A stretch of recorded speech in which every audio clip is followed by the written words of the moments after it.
lweny ni ok lweny jo Kenya.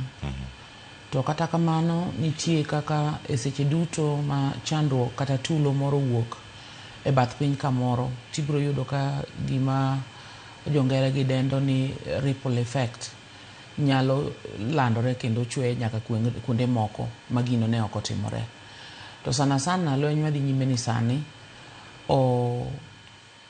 pek mobiro kelo ne jo Kenya ahinya, kata ka ok gimonjo ng'ata ng'ata Kenya ka en mar uchumi no, kaluwore ni Kenya ka indi wa depend kuom sana sana our production depend on gimiluongo ni mo ma oko. Energy sector wa dwa golo mo oko e pinje mag Arabia go, ka imiusonwa ka mariembo mtokwa, mariembo industry wa, mariembo dag stima wa gi gik makamago.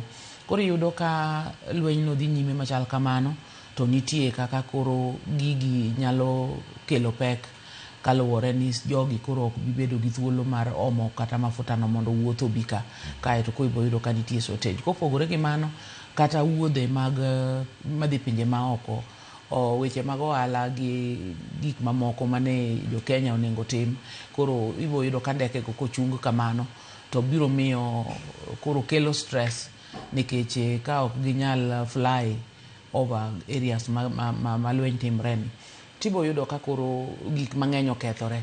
Kuom mano an apara ni kuom ng'wono ma Nyasaye onego bedie ni piny nyo osedhi e kiwango moro ma koro weche dwani mondo olos mos gi kwe kod collaboration gi negotiation. Omiyo aparo ni kwayo madachor ne piny mangima gi jotend pinywa,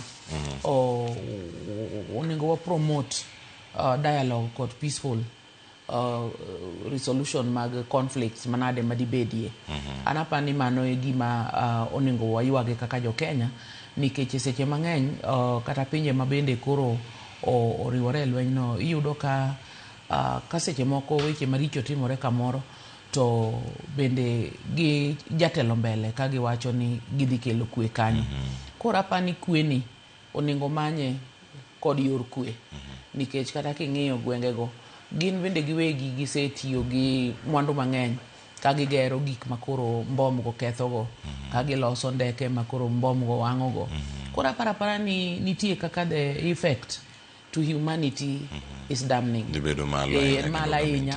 Koro jotend pinjwa thuchewa magwenge ma oko nyaka maiye ka, aparo ni yore mag rito kwe e kind oganda koganda ema onego walam, kendo mondo kwe obedie, mondo pek mang'eny gi obedie. To mogik, to yie na wachi ni kaka jo Kenya, to bende aparo ni sa ochopo